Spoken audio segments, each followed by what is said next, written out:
2시간 전에 마감한 트레이더가 생생하게 전하는 글로벌 마켓 리뷰 델타1입니다. 바이든이다, 트럼프다, 다시 바이든이다. 엄청난 노이즈였습니다. 왜요? 어떻게 보면 민주당이 상하원 싹쓸이하는 블루웨이브가 나타난 것도 아니고, 바이든이 된다고 아시아 세션 오픈하면서부터는 미국 국채를 패대기를 치더니 다시 트럼프 된다고 나스닥을 플러스 4%를 당기고, 다시 바이든 된다고 이번에는 트럼프가 인정을 못해 트윗한데도 불구하고 지수는 올라가고, 이게 다 미국이 잠잘 때 일어난 일입니다. 이런 말 있죠? 당신이 잠든 사이에. 네, 정작 미국 본장 참여자들은 바이든이 되든 트럼프가 되든 신경 안 썼습니다. 그냥 빅 이벤트가 끝났으니 내 갈 길 가겠다 이겁니다. 그 갈 길이 무엇이었을까요? 네, 시장이 답을 이야기해주죠. 강력 롱입니다. 자, 트레이더가 가장 빨리 전해주는 생생한 글로벌 시장 리뷰, 아시아 시장부터 바로 들어갑니다. 인트로에서 언급한 대로 아시아 세션 시작하면서 온통 노이즈가 시작됐습니다. 그런데 그중 가장 큰 노이즈는 미국 10년 국채였던 것 같습니다. 기성 정치 관련 매체들에서 바이든이 당선 가능성을 높은 확률로 예측했기 때문에 이른바 바이든 랠리 마지막, 즉 무조건 부양책 한다. 그러니까 장기 채권 금리 상승한다. 장기 채권 가격 하락하고 금리 상승한다. 이게 메인 이슈였죠. 그리고 개별 종목으로는 특정 섹터에 돈이 몰리고 나머지는 그렇지 않을 거다. 그런 유의 흐름이 나타났습니다. 그런데 한국 시간으로 9시 15분까지만 그랬고, 그 다음부터는 아주 극적인 반전이 나옵니다. 아무리 바이든이 되고 그래도 그렇지 미 국채를 그렇게 패대기 치다니 좀 납득이 안 갔는데요. 거기가 저점이었습니다. 미국 국채는 9시 15분을 기준으로 저점을 찍고 아주 급등을 해버렸죠. 그래서 거기서 바닥으로 다른 증시가 더 밀리든 말든 채권은 그냥 종가 고가로 끝나버렸습니다. 아시아 세션에서 왜 미국 국채 이야기를 처음부터 시작하느냐 할 수 있는데, 그만큼 어제 글로벌 시장 유동성이 부족한 상황에서 국채가 가장 먼저 반응을 했고 나머지는 와리가리를 했다는 겁니다. 즉 국채가 가장 정직한 반응을 했다라고 해야 될 것입니다. 그 뒤로 바이든이 안 되고 트럼프가 된다는 분위기가 됐다, 바이든이 된다, 온갖 노이즈들이 있으면서 증시는 크게 흔들렸는데요. 그런데 이 채권 가격의 상승에 대해서는 애널리스트들이 더 자세한 분석을 해주시겠지만, 저는 가장 큰 의미가 이것이라고 봅니다. 저금리 기조의 유지. 채권 가격이 바닥 찍고 튀었다는 것은 누가 됐든 간에 부양책은 하겠죠. 그런데 부양책을 하더라도 리스크 그러니까 사람들이 얘기하는 금리가 상승해서 그래서 시장이 무너진다? 이런 거는 안 나올 거라는 겁니다. 어쨌든 부양책은 어쨌든 나오겠지만, 국채가 오늘로써 바닥을 찍었다고 한다면 앞으로도 나스닥이 되든 빅테크가 되든 이 주식이 높은 멀티플은 계속 정당화될 것이고요. 그래서 시장은 더 랠리를 하겠다. 이게 시장이 주된 트레이딩 아이디어였던 것 같습니다. 코스피 시장은 아침에 난리가 났었습니다. 갭 상승하고 선물은 주르륵 내렸는데 콜옵션이 빠지지 않았죠. 그리고 다시 9시 15분까지 오를 때 그 콜옵션은 아주 제대로 폭발을 벌입니다. 그런데 그 뒤로 트럼프가 된다 하면서 지수가 빠지기 시작했죠. 그래서 아예 선물은 마이너스까지 갔었어요. 그런데 콜옵션 가격은 빠지질 않아서 전일 종가까지 내려가질 않는 겁니다. 그리고 풋옵션은 프리미엄이 살아서 외가격도 빨갛게 되고, 양옵션 판때기가 빨갛게 변해서 배가가 살아 춤추고 있었죠. 그러나 그것도 잠시 11시 40분에는 나스닥 선물이 무려 4% 스트레이트 폭등하는데도 콜옵션은 얼마 상승 안 했어요. 그러면서 이제 풋이 죽기 시작했고 양매도가 시작됐습니다. 장중의 선물 베이시스는 외부 뉴스에 따라서 컨텐고와 백오데이션을 오갔는데, 그럼에도 불구하고 프로그램 비차익 매수가 꾸준히 들어왔죠. 이것은 시장에 대한 메인 뷰는 이제 숏이 아니라 롱이란 겁니다. 어제도 제가 베이시스가 계속 줄어서 이건 롱이다 계속 얘기를 했었죠. 외국인들이 오전에는 현 선물을 동반 매도했었는데 12시를 기점으로 외국인 선물 매도가 싹 거칩니다.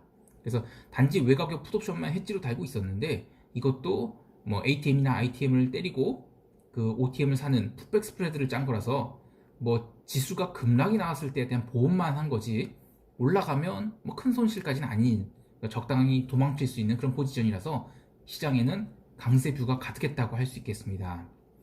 중국 시장에서는 초반에 홍콩 증시가 전일이 그 엔트글로벌 이슈로 잠깐 흔들린 듯 했는데 결국에는 매수세가 계속 들어오면서 2% 넘는 상승으로 마감을 했습니다. 차이스인 서비스업 지수는 56.8 나왔고요. 또 서프라이즈가 나왔죠. 중국 시장은 호재로 인식하는 강세장인 겁니다. 물론 저는 어제의 엔트그룹 이슈는 굉장히 큰 이슈였어요, 저에게는. 그래서 다시 한번 정신을 차리게 돼서 웬만하면 중국 포지션 늘리지 말고 또 오버나이트 또 웬만하면 하지 말자 이런 생각을 다시 하게 됐는데요. 이게 아무리 선입견이라 할지라도 저는 느닷없는 뒤통수 맞기는 너무 싫어요. 그래서 뭐 중국에 대한 부정적인 시각은 어쩔 수 없을 것 같습니다. 자, 이제 유럽 세션 가보겠습니다. 유럽 세션은 대박까지는 아니어도 참 좋은 기회를 주어서 감사했습니다. 저는 어제 유동성이 흥미를 느꼈기 때문에 유럽 지수는 밀리면 무조건 사야지 하고 있었는데 유럽 본장 1시간 전에 독일 지수가 아주 패대기가 나왔죠. 그때 러셀도 마이너스 4.6%까지 하락을 했어요. 러셀 같은 경우에는 최근 기록한 저점을 막 거의 다 내려오는 그런 모습이었고 또 멕시코 페소화도 3.99%까지 하락을 했었죠. 아주 난리통도 아니었습니다. 그런데 그래도 독일 닥스 지수는 무조건 사야 된다고 봤어서 제가 11,850점부터 좀 담아야지 해서 이렇게 쭈르륵 기다렸는데 이 닥스 지수가 미니 닥스 말고 빅 닥스는 꽤 커요. 뭐 증거 보면 3만 유로 넘어요. 그래서 큽니다. 그러니까 이 막 담기가 부담스럽다고요. 막 잘못해서 10개, 20개 담으면 진짜 하루에 뭐 1억도 깨져요. 그래서 막 부담스러워서 많이 못 담았는데 좀 담고 났는데 이 11,800을 깨는 거예요. 그래서 뜨거워했죠. 그런데 그때 다른 거를 좀 봐야 되는데 이 독일 같은 경우에는 그 베타가 높습니다. 그러니까 변동성이 높아요. 그래서 조금 이렇게 과하게 밀릴 수가 있는데 그래도 3% 이상 밀리는 건 좀 아니었어요. 그래서 어쨌든 저는 최악의 경우에는 11,850부터 담긴 했지만 11,500이 되면 계속 줄여나가겠다. 그건 잘못 봤다고 생각하니까 그렇게 좀 얻어맞을 각오를 하고 담기 시작을 했습니다. 어쨌든 11,800을 깨니까 좀 겁나긴 했는데 어쨌든 본장 시작하고 나서는 바로 반등을 했죠. 그 유로존 서비스 PMI들이 졸졸 나왔는데 독일부터 유로존까지 대부분 예상치를 상회하는 PMI가 나왔습니다. 그러면서 반등을 했어요. 그래서 저는 그냥 내가 담은 게 1시간 내에 그냥 12,000선 근처까지만으로 가라. 그러면 그래 150포인트 확보했으니까 그러면 이제 큰 부담은 없겠다라고 생각했는데 30분 만에 12,150까지 올라오고 그랬습니다. 유동성이 힘이죠.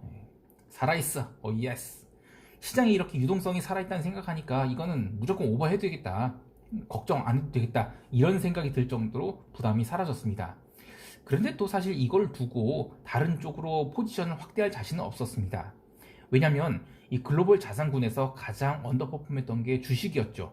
근데 나머지는 그렇지 않았어요. 유로화도 지금 많이 올라와 있는 상태였고요. 그러니까 주가지수 롱 포지션에 아무리 평가이익이 훈훈하게 나 있다 해도 그것을 기반으로 다른 것을 잡기에는 좀 부담스러웠다는 겁니다. 그리고 좀 더 해석해야 될 부분이 아시아 세션 초반에 이 미국 국채가 바닥 찍고 급등을 했잖아요. 그것에 따라서 독일 국채도 처음에는 같이 올랐습니다. 그런데 이 독일 국채의 상승을 미국 국채의 상승과 좀 다르게 봐야 되는데요. 미국 국채의 상승은 저금리 기조의 유지라서 굉장히 어떤 긍정적으로 해석할 수 있는 반면에 독일 국채의 상승은 꼭 그렇게는 해석할 수 없거든요. 유럽 증시의 리스크 온오프는 독일 국채와 이탈리아 국채 스프레드의 감소가 곧 리스크 온이고 그것이 증가는 리스크 오프입니다. 그래서 미국 국채의 어떤 흐름과 유럽 국채의 흐름은 좀 다르게 해석을 해야 돼요. 그래서 유럽 초반에는 그러니까 유럽 세션 본장 시작하기 직전에 막 유럽 지수를 막 빠질 때 그때 독일 국채는 함께 올랐어요. 그래서 이것은 리스크 오프로 오른 것이라고 봐야 되기 때문에 함부로 제가 채권에다 포지션을 잡거나 이러지 못했던 겁니다. 그래서 이제 좀 이따가 이제 본장이 열리고 PMI 나오면 유로존 PMI 나오면 이탈리아 국채도 거래가 될 텐데 그때 이탈리아 국채가 더 강하게 상승을 한다. 그러면 어쨌든 독일 국채와 이탈리아 국채의 스프레드가 감소하는 거잖아요. 그러면 막 괜찮다 시장을 그렇게 해석할 수 있는데 다행히 시간이 지날수록 이탈리아 국채가 상승을 했죠. 그래서 최근 기록한 고점권을 강하게 돌파했기 때문에 오케이 시장 안심 이렇게 생각하고 유럽 지수에 대한 포지션을 뭉갤 수 있었습니다. 조금 더 아쉬운 거는 이 유럽 그 옵션 시장은 본장 시작하고 나서 조금 더 있다가 시작이 돼요. 그래서 그 선물밖에 못 사고 옵션을 살 수는 없었습니다. 사실 옵션을 사기 아직은 좀 뚱뚱하긴 한데 옵션을 샀으면 더 효과가 컸겠죠. 근데 어쨌든 선물을 샀고 뭐 나름 좋았습니다. 예. 자, 이제 바로 미국 세션 갑니다.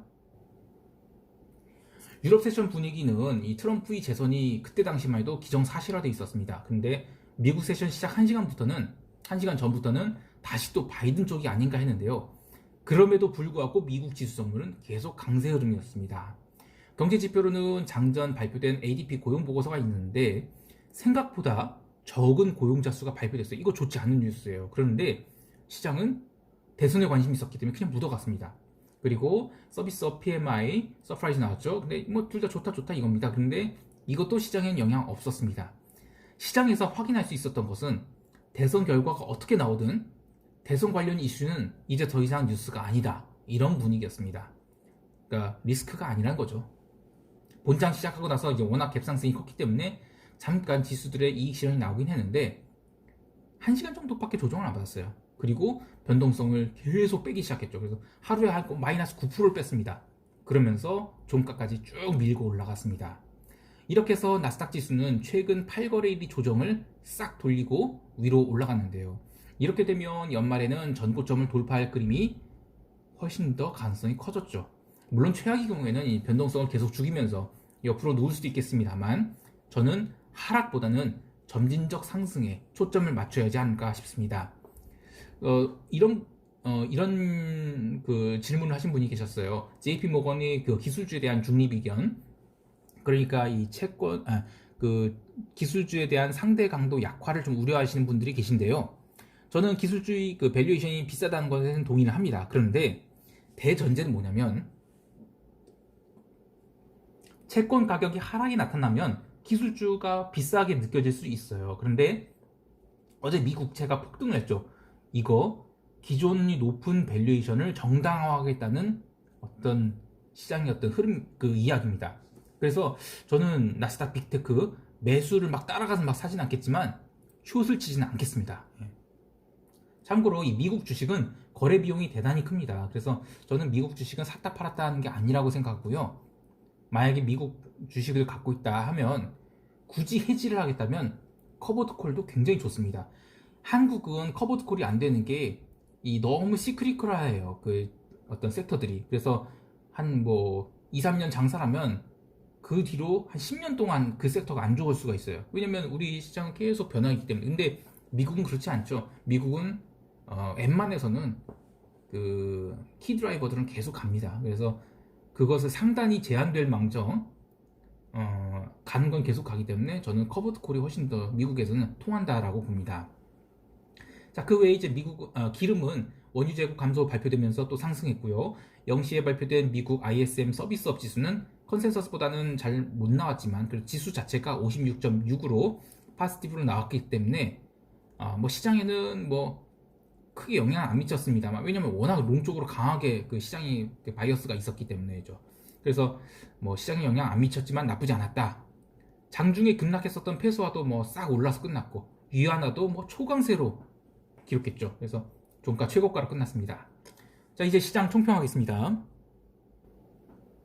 어제 시장에서 느낄 수 있었던 것은 미국 대선이라는 이벤트에 대해 시장은 무슨 결과가 나와도 좋다. 하다못해 뭐 트럼프가 반발하고 불복해도 그 정도 리스크는 이미 다 반영된 것이다. 이렇게 해석한 듯합니다. 엄청난 대기 매수세가 들어온 겁니다. 미국 시장뿐만 아니라 이 모든 시장이 그렇게 강세가 나왔기 때문에 연말에 부양책이 나오지 않는다 해도 이런 강세 분위기는 계속 유지될 것으로 봅니다. 왜? 수급 앞에는 장사가 없기 때문이죠. 다만 어제 나스닥이 무려 5% 상승을 했고 이번 주 주봉을 워낙 강하게 땡겨놨기 때문에 남은 이틀간은 뭐 기간 조정이 나올 수 있겠지만 가격 조정, 뭐 특히 이제 급락 이런 거 아닌 것 같아요. 또한 이 변동성도 추세적 매도가 시작됐는데 이것은 뭐 글로벌 시장 전체에 쇼가마 트레이딩 불을 지필 것으로 보고 그러면 더욱 시장이 하방 경직을 제공할 것 같습니다. 주식 밀릴 때마다 롱, 변동성은 매도 시작 이렇게 의견 제시하고 시황 마무리하겠습니다. 오늘도 성공 투자하시기 바랍니다. 이상 델타원이었습니다. 감사합니다.